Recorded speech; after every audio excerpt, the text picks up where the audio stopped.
যুবভারতীতে গতকাল বেনজির বিশৃঙ্খলা, তারপরে দুটি শতপ্রণোদিত মামলা দায়ের করেছে পুলিশ। চূড়ান্ত অব্যবস্থার অভিযোগ উঠেছে আয়োজকদের বিরুদ্ধে। গতকালই কলকাতা বিমানবন্দর থেকে মূল উদ্যোক্তা শতদ্রু দত্তকে গ্রেফতার করা হয়। আজই তাকে বিধাননগর মহকুমা আদালতে তোলা হবে। এই মুহূর্তে আমাদের প্রতিনিধি পার্থপ্রতিম ঘোষ সরাসরি রয়েছেন বিধাননগর মহকুমা আদালতের সামনে থেকে। পার্থপ্রতিম, তোমার কাছে জানতে চাইবো, এখনো পর্যন্ত কোন কোন ধারায় মামলা রুজু করা হয়েছে, আজ কখন আদালতে তোলা হবে শতদ্রু দত্তকে? যেমন greatest of all time LM10 সেই প্রচার হয়েছিল তার ভারত সফরে, মেসির এই ভারত সফরে, এবং সেক্ষেত্রে কিন্তু গতকালকে যুবভারতীর যে ঘটনা, সেই ঘটনার পরিপ্রেক্ষিতে পুলিশ দুটি মামলা রুজু করেছে। একটি মামলা হচ্ছে আননোনদের এগেনস্টে ভ্যান্ডালিজমের মামলা, অর্থাৎ যেটা তুমি জানো যে সরকারি কর্মীকে কাজে বাধা, সরকারি কর্মীকে মারধর, সরকারি সম্পত্তি নষ্ট, গুরুতরভাবে আঘাত করা, এই রকম একাধিক যে জামিন অযোগ্য ধারা, সেটা হচ্ছে যেটি হচ্ছে একেবারে জামিন অযোগ্য ধারা, যেটা হচ্ছে আননোনদের এগেনস্টে হয়েছে। অন্যদিকে আরও একটি মামলা যেটা বিধাননগর দক্ষিণ থানায়, সেটাও শতপ্রণোদিত মামলা, সেটা হয়েছে যে এই যে যারা মূল আয়োজক ছিলেন অর্থাৎ শতদ্রু দত্ত এবং যে আয়োজক সংস্থা, তাদের বিরুদ্ধে পুলিশ করেছে। মূলত পুলিশের তরফ থেকে কালকে বলা হয়েছিল যে গোটাটাই ছিল একটা মিসম্যানেজমেন্ট, তারা বলছিলেন।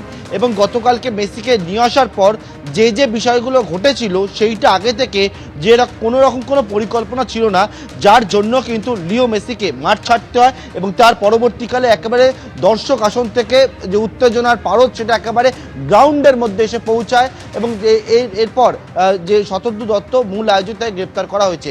এই মুহূর্তে আদালতের ছবিটা আমার সহকর্মী অতনু কুণ্ডুকে দেখাতে বলবো। এটা হচ্ছে বিধাননগর মহকুমা আদালত। তোমায় যেটা বললাম, দুটি মামলার মধ্যে একটি যে মামলা যেটা শতদ্রু দত্তর বিরুদ্ধে হয়েছে, সেই মামলাতেই তাকে গ্রেপ্তার করা হয়েছে, তাকে আজকে আদালতে পেশ করা হবে। এবং এক্ষেত্রে দেখতে পাচ্ছ যে পুলিশি যে নিরাপত্তা ব্যবস্থা, সেটা জোরদার আটোসাটো করা হয়েছে, র্যাফের ফোর্স নিয়ে আসা হয়েছে। এটা হচ্ছে বিধাননগর মহকুমা আদালতের বর্তমান দৃশ্য। বিধাননগর দক্ষিণ থানাতেই দুটি মামলা হয়েছে। আবারও বলবো, একটা হচ্ছে আননোনদের এগেনস্টে ভ্যান্ডালিজমের মামলা হয়েছে, যেটা গতকালকে লিও মেসি বেরিয়ে যাওয়ার পর মাঠে যে পরিস্থিতি হয় সেইটার পরিপ্রেক্ষিতে, এবং অপরটি হচ্ছে যে এই মিসম্যানেজমেন্টের মামলা, সেটা হচ্ছে যে একেবারে মাঠের মধ্যে লিও মেসিকে যখন নিয়ে আসা হলো, তার পরবর্তীকালে যে যে পরিস্থিতি হয়েছিল, সেটাই পুলিশের দাবি গোটাটাই হচ্ছে মিসম্যানেজমেন্ট। কোনো রকমভাবে কোনো পূর্ব পরিকল্পনা ছিল না, কোনো পরিকল্পনা ছিল না। মেসি প্রবেশ করলো, চারিদিক থেকে ভিড় চলে এলো, তার পরবর্তীকালে মেসি মাঠ ছাড়লেন এবং তারপরে কিন্তু এই যে একেবারে যে উত্তেজনার পারদ, যেটা স্টেডিয়ামে থাকে উত্তেজিত দর্শকরা, তারা মাঠের মধ্যে নেমে পড়লো। এবং এইটাতেই কিন্তু শতদ্রু দত্তকে গতকালকে তুমি জানো সে হায়দ্রাবাদে যাচ্ছিল, সে বিমানবন্দর থেকে গ্রেফতার করা হয়েছে, কলকাতা বিমানবন্দর থেকে গ্রেফতার করা হয় তাকে। পার্থপ্রতিম, তুমি আমাদের সঙ্গে থাকো। গতকাল লিওনেল মেসির এই ইভেন্ট ঘিরে উন্মাদনা ছিল একেবারেই তুঙ্গে। বেশ কয়েক মাসের প্রস্তুতি, দূর দূরান্ত থেকে, দেশের নানা প্রান্ত থেকে কিন্তু মানুষ এসেছিলেন তার স্বপ্নের নায়ককে একবার দেখবেন বলে। কিন্তু তারপরে যে পরিস্থিতির সৃষ্টি হয়, অনেকে বলছেন যে এক ঝলকও তারা ফুটবলের রাজপুত্রকে দেখতে পারেননি, আর তারপরে ক্ষোভ আছড়ে পড়ে, আশাভঙ্গ হয়ে ফিরতে হয় প্রত্যেককে।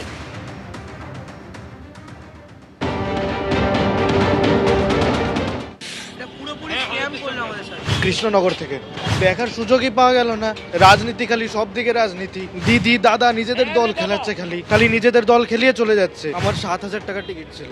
একটা বার যদি ওই গাড়িটায় করে অন্তত পুরো মাঠটা ঘোরাতো, আমরা ভগবানকে সামনে থেকে দেখতে পারতাম। ঘেরা ছিল,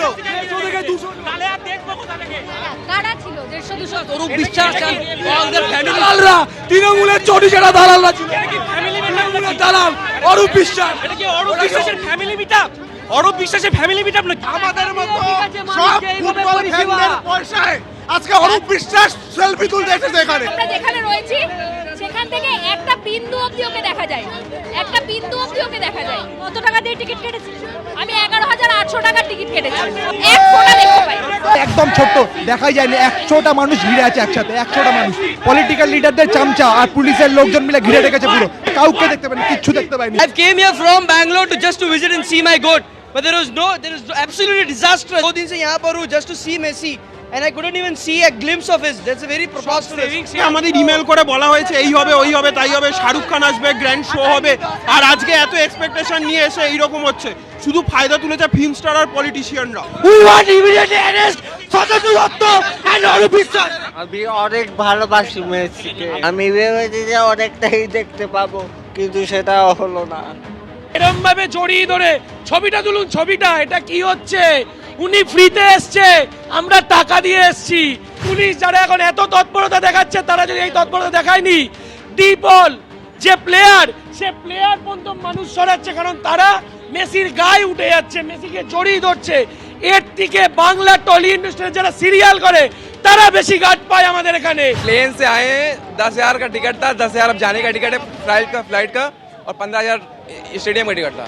सब वेस्टेज हो, सब वेस्ट। 15,000 का टिकट हम लेकर आए और ना 15 सेकंड देख पाए। सारा लोग मैनेजमेंट एकदम वर्स्ट मैनेजमेंट। अगर वो लोग चाहता तो पूरा पुलिस को एक कॉर्नर से घेर लेता, मेसी एंट्री मारता कार से, पूरा कार से सब तरफ घूमता, सबको एंजॉय करता, सब कोई जाता। हम लोग ना कुछ देख पाए, ना 15,000 का हम ये लास्ट में ले जा रहे हैं, ना 15 सेकंड देख पाए। অ্যাডমিনিস্ট্রেশন যদি সজাগ থাকতো, ওনারা যদি একটু দায়িত্ব নিয়ে দেখতো যে যখন আউটসাইডার্স না ঢোকে, ওখানে শুধুমাত্র সিকিউরিটি আর ফটোগ্রাফার ছাড়া যেন আর কেউ না থাকে, এটা যদি থাকতো কোনো অসুবিধা হতো না। ওয়েস্ট বেঙ্গলের পাবলিক আর নেক্সট টাইম আর ট্রাস্ট করবে না, যে ইভেন্টে আসুক আর ট্রাস্ট করবে না, কেউ আসতেও চাইবে না আজকের ঘটনার পরে। টোটালটাই স্ক্যাম। টাকা তো আর এমনি এমনি আসে না, অনেকের হার্ডওয়ার্ক থাকে, অনেকের প্যাশন থাকে, সব কিছু নেই, টোটালটাকেই জলাঞ্জলি দিয়ে দিয়েছে আজকে। সমর্থকরা কাঁদছেন, আর সমর্থকরা তারা তাদের ক্ষোভ, তাদের রোষ কার্যত গিয়ে আশ্রয় পড়ল যুবভারতী স্টেডিয়ামে। একেবারে লণ্ডভণ্ড অবস্থা, ধ্বংসস্তূপ পরিস্থিতি। গতকালের তাণ্ডবে গ্যালারি এবং মাঠের ব্যাপক ক্ষতি হয়েছে। গ্যালারিতে উপড়ে ফেলা হয়েছে শয়ে শয়ে চেয়ার। মাঠের ভিতরে লাইনের ধারে থাকা যে প্লেয়ার্স ডাগআউট, তাও কিন্তু ক্ষতিগ্রস্ত হয়েছে। আজকে সকালের ছবি রেখেছে আপনাদের সামনে। খেলোয়াড়দের ঢোকা এবং বেরোনোর টানেল পথও তাণ্ডব চালিয়েছেন সমর্থনকারীরা, এবং সমর্থকরা এসেছেন, তাদের ক্ষোভ রোষ গতকাল যেভাবে আশ্রয় পড়েছিল, আজকের কি পরিস্থিতি? সৌমিত্র রায় আমাদের প্রতিনিধি সরাসরি রয়েছেন আমাদের সঙ্গে। সৌমিত্র, মেসির মতন একজন বিশ্বমানের তারকা, তাকে আনার ক্ষেত্রে যে পরিকল্পনা, যে প্রস্তুতির দরকার ছিল, তাতে যে গলদ ছিল সেটা তো পরিষ্কার, কিন্তু এই যুবভারতী স্টেডিয়াম, বিশ্বমাপের একটি স্টেডিয়াম, তার কি অবস্থা? সেটাও তো একেবারে ধ্বংসস্তূপে পরিণত হয়েছে।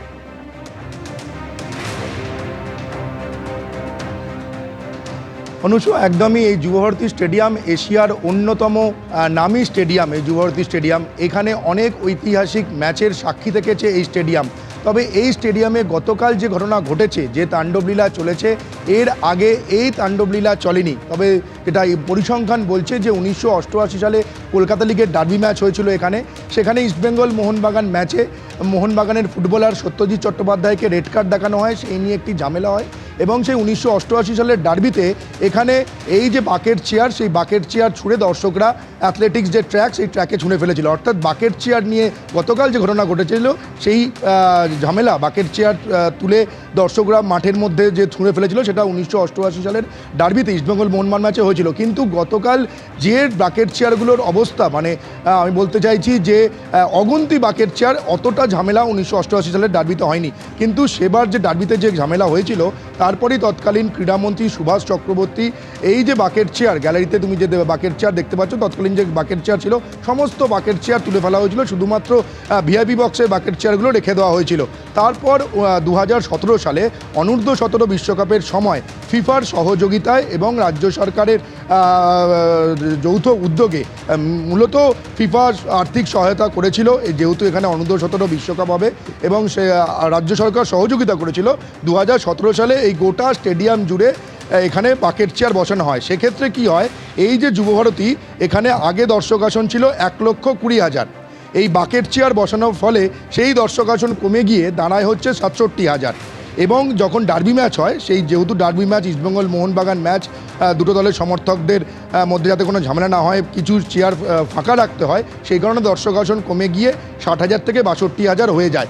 গতকাল এই যে পরিমাণ এখানে ক্ষয়ক্ষতি হয়েছে, বাকেট চেয়ার আমরা কালকে দেখেছি যে একটা অংশে বাকেট চেয়ার প্রায় 4টে রো পর্যন্ত কার্যত ফাঁকা হয়ে গিয়েছে। সমস্ত বাকেট চেয়ার অ্যাথলেটিক্স ট্র্যাকে ছুঁড়ে দিয়েছেন ক্ষিপ্ত দর্শকরা।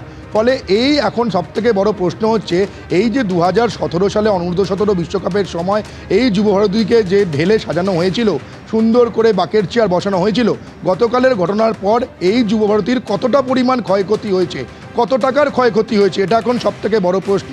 ইতিমধ্যেই তদন্ত কমিটি গঠন করা হয়েছে এবং রাজ্য ক্রীড়া দপ্তর তারাও এর রিপোর্ট নিশ্চয়ই চাইবে এই স্টেডিয়াম কর্তৃপক্ষের কাছে। আরও একটা প্রশ্ন যেটা উঠে আসছে গতকালের পর, জলের বোতল বিতর্ক। যে আমরা দেখেছি এখানে, তুমি জানো যে দেশের 1 নম্বর লিগ ISL-এর ম্যাচ হয়, মোহনবাগান ইস্টবেঙ্গল দুটো প্রধান এখানে ম্যাচ খেলে। সেক্ষেত্রে কি হয়, জলের বোতল নিয়ে দর্শকরা ঢুকতে পারেন না, পুলিশের তরফে এখানে জলের পাউচ পাওয়া যায় ভেতরে। কিন্তু গতকাল আমরা দেখেছি যে এখানে জলের বোতল ভেতরে বিক্রি হয়েছে। আগে যে এখানে যে টুর্নামেন্ট হয় সেখানে কিন্তু জলের বোতল বিক্রি হয় না। তাহলে এখানে প্রশ্ন উঠছে যে জলের বোতল ভেতরে কিভাবে বিক্রি হচ্ছে। আয়োজকরা যে জলের বোতল এখানে বিক্রি করেছে নিশ্চয়ই স্টেডিয়াম কর্তৃপক্ষের অনুমতি নিয়েছে, তাহলে স্টেডিয়াম কর্তৃপক্ষ কেন জলের বোতল বিক্রি করার অনুমতি দিল? একেবারে সৌমিত্র, পুলিশের সামনেই কিভাবে জলের বোতল ঢোকার অনুমতি দেওয়া হলো? কিভাবে যে জলের বোতলের দাম বাইরে 20 টাকা, সেই জলের ভেতর স্টেডিয়ামের ভিতরে কি করে 150 টাকা দামে বিক্রি হলো, সেই প্রশ্ন তো উঠবেই। একই সঙ্গে কিভাবে এই বিশৃঙ্খল পরিস্থিতি তৈরি হলো পুলিশের সামনে, তা নিয়েও কিন্তু সমর্থকরা প্রশ্ন তুলছেন।